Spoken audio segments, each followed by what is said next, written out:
आज का प्रश्न है, ग्लूकोमा जैसे आँख के रोगों के कारण क्या है और उपाय क्या है। यदि आपको या आपके किसी मित्र संबंधी को आँखों के संबंधित किसी भी प्रकार की समस्या है तो इस वीडियो को अंत तक ध्यान से देखिए, यह आपके बहुत काम आएगा। नमस्कार, स्वतंत्र चिकित्सालय रामपुरा लाट कठलाल खेड़ा गुजरात से मैं डॉक्टर मुकेश पटेल आप सबका हार्दिक स्वागत करता हूँ। हमारे चिकित्सालय में हम तथाकथित असाध्य शुगर, बीपी, हृदय रोग जैसे विविध रोगों की बिना कोई आधुनिक दवाई चिकित्सा करते हैं। सर्वप्रथम देखते हैं नेत्र रोग के विविध प्रकार के 18 कारण।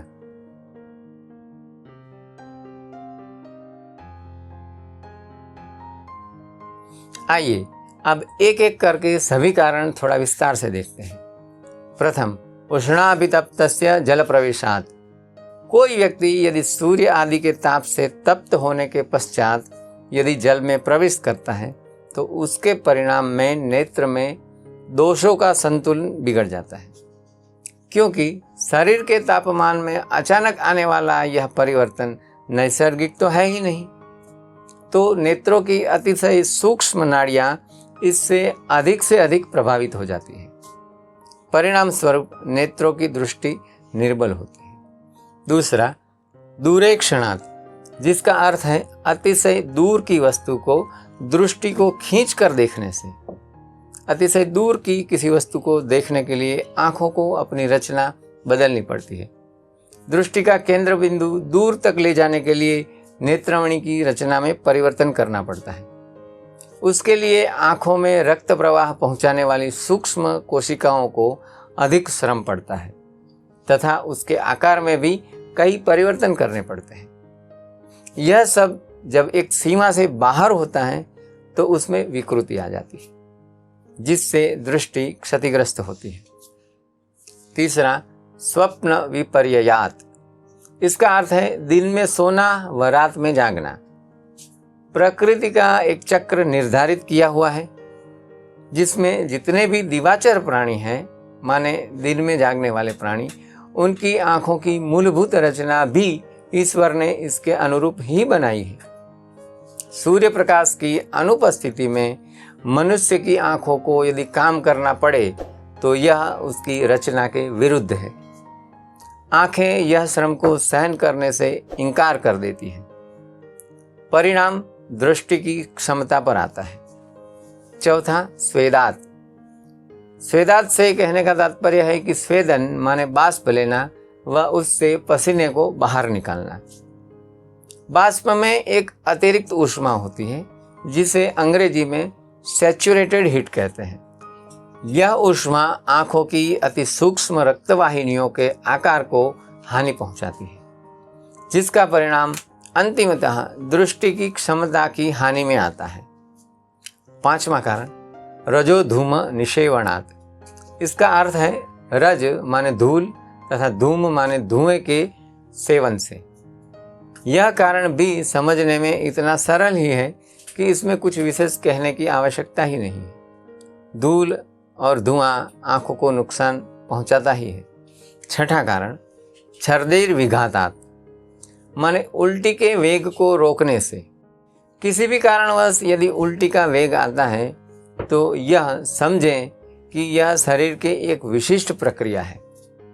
ऐसी प्रक्रिया में शरीर के प्रत्येक अंग, प्रत्येक रक्तवाहिनी को अपनी क्षमता से ऊपर जाकर श्रम करना पड़ता है, माने वे अपनी चरम शक्ति से किसी एक दिशा में प्रयत्नशील होते हैं। परंतु जब आप उस वेग को रोकने का प्रयत्न करते हैं तो आँखों की रक्तवाहिनियाँ अतिशय सूक्ष्म होने से उसी रुकावट को सहन करने में असमर्थ हो जाती हैं। परिणामतः आँखों की यह सूक्ष्म रक्तवाहिनियाँ विकृत हो जाती हैं। वह अंततः दृष्टि पर प्रभाव करती है। सातवां, वमनात् योगात्। इसका अर्थ है अधिक प्रमाण में वमन के होने से।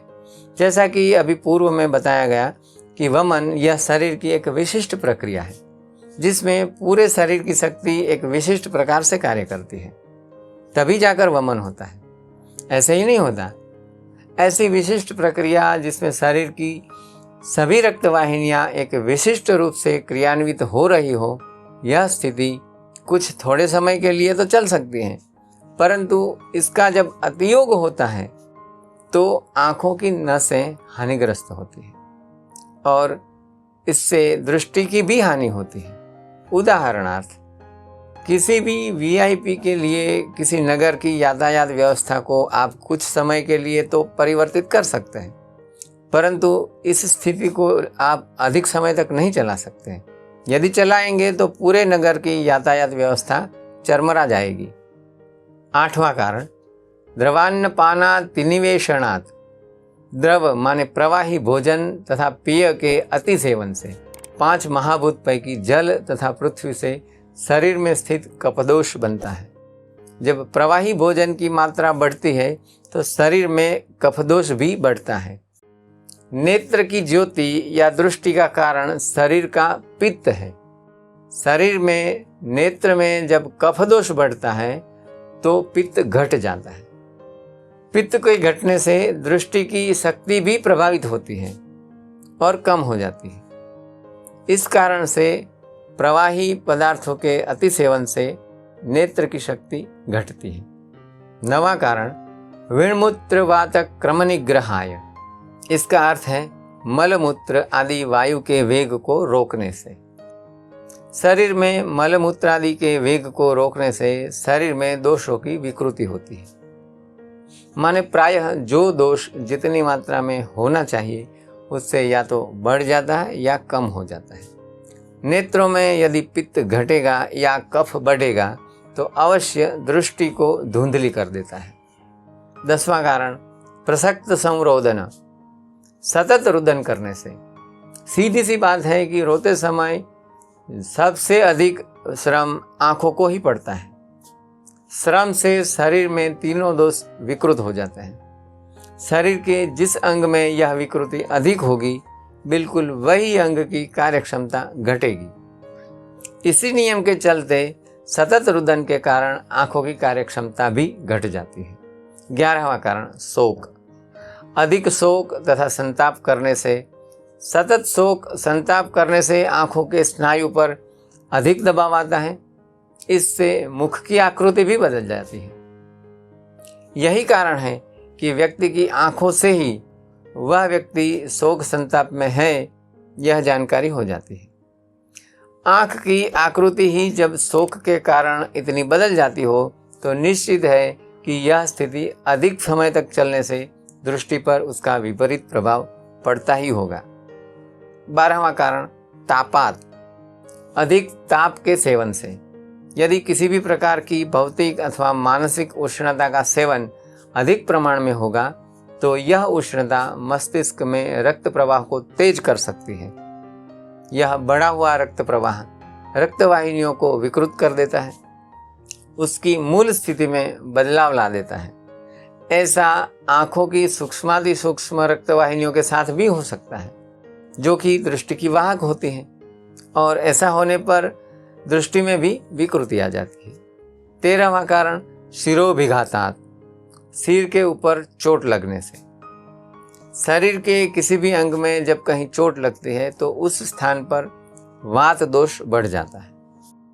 बढ़ा हुआ वात दोष बाकी के दोनों दोषों को भी बढ़ा देता है या विकृत कर देता है। जैसे कभी समुद्र में उठने वाला वायु का तूफान उसके पानी में भी तूफान लाता है तथा भूमि पर पड़ी धूल को भी बहुत बड़ी आंधी में परिवर्तित कर देता है। उसी प्रकार सिर के ऊपर लगी चोट से बढ़ा हुआ वात दोष आँखों के पित्त व कफ को भी विकृत करके दृष्टि को कम कर देता है। 14वां कारण, अति मद्यपानात्। मदिरा आदि मादक पदार्थों के अति सेवन से। अब इसके बारे में क्या कहना? मेरे वीडियो को देखने वाले आप जैसे अधिकतर लोग स्वयं भी इस विषय में कदाचित मुझसे भी अधिक कहने की क्षमता रखते होंगे, परंतु फिर भी इतना कह दूं कि मदिरा पीने से आँखों की लालाश बढ़ जाती है, यह तो सभी ने देखा होगा, और इसका परिणाम दृष्टि शक्ति पर अवश्य पड़ता है। 15वां, ऋतूनांच विपर्ययेण। ऋतुओं के अचानक परिवर्तन से। ऋतु संधि के काल में एक दोष के बदले दूसरे दोष की वृद्धि होनी शुरू हो जाती है। इसका कारण बाह्य तापमान इत्यादि में परिवर्तन से भी होता है। यह तो एक नैसर्गिक घटना है, तो भी शरीर के लिए यह सहन करना कठिन होता है। जबकि आज के युग में मानो आप एसी में से गर्मी में अचानक बाहर आते हैं, तो शरीर के व आँखों के लिए यह कितना हानिकारक हो सकता है, इसकी तो कल्पना भी करना भयावह है। 16वां कारण क्लेश। क्लेश माने मानसिक दुख से। कदाचित आप जानते ही होंगे कि शरीर तथा मन अतिशय गहनता से एक दूसरे के साथ जुड़े हुए होते हैं। मन में यदि कोई क्लेश हो तो उसके परिणाम से भी शरीर में वात दोष बढ़ता है, जो शरीर के अन्य अंगों के जैसे ही आँखों की शक्ति को भी क्षीण करता है। 17वां अभितापात। अभिताप माने विशेष चिंता के कारण भी शरीर में तीनों दोष बढ़ते हैं, जो अंततः आँखों में भी बढ़ते हैं, दृष्टि पर विपरीत प्रभाव डालते हैं। 18वां अंतिम कारण सूक्ष्म निरीक्षणात्। अतिशय सूक्ष्म वस्तु को देखने के लिए आँखों का केंद्र बिंदु बदलना पड़ता है। उसके लिए आँखों की पूरी संरचना को भी बदलना पड़ता है। इसमें आँखों की रक्तवाहिनियों की बहुत बड़ी भूमिका है। यह करते समय आँखों में तीनों दोषों की मात्रा में भी बहुत से परिवर्तन होते हैं। यदि ऐसा बार बार होगा तो दृष्टि की क्षमता पर अवश्य स्थायी प्रभाव पड़ता है। यह तो हो गए आँखों के रोग होने के 18 कारण। अब देखते हैं इसका सरलतम उपाय। प्रथम प्रश्न, उपाय में क्या लेना है? उत्तर, 1 चम्मच गिलोय, छोटी हरड़, बेहड़ा एवं आंवला पाउडर को 3 गिलास पानी में उबालकर आधा ग्लास रहने पर छान लें। उसमें 1 चम्मच पिप्पली पाउडर मिला दें। ठंडा होने पर उसमें 1 चम्मच शहद डालकर पी लें। दूसरा प्रश्न, यह कब करें?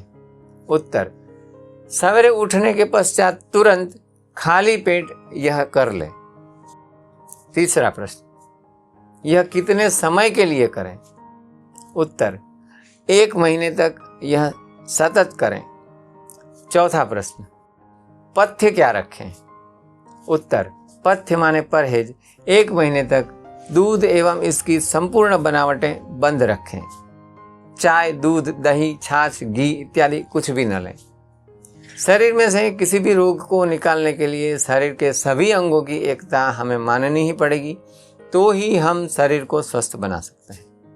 बात शरीर की हो या मन की, यह तो निश्चित है कि कोई भी रोग बिना किसी आधुनिक दवाई के ठीक हो सकता है। यदि आपको माहिती उपयोगी लगी तो वीडियो को लाइक करें, आपके सभी ग्रुप, मित्र, संबंधियों को शेयर करें। अगले वीडियो की जानकारी हेतु चैनल को सब्सक्राइब करके नोटिफिकेशन बेल पर क्लिक करें।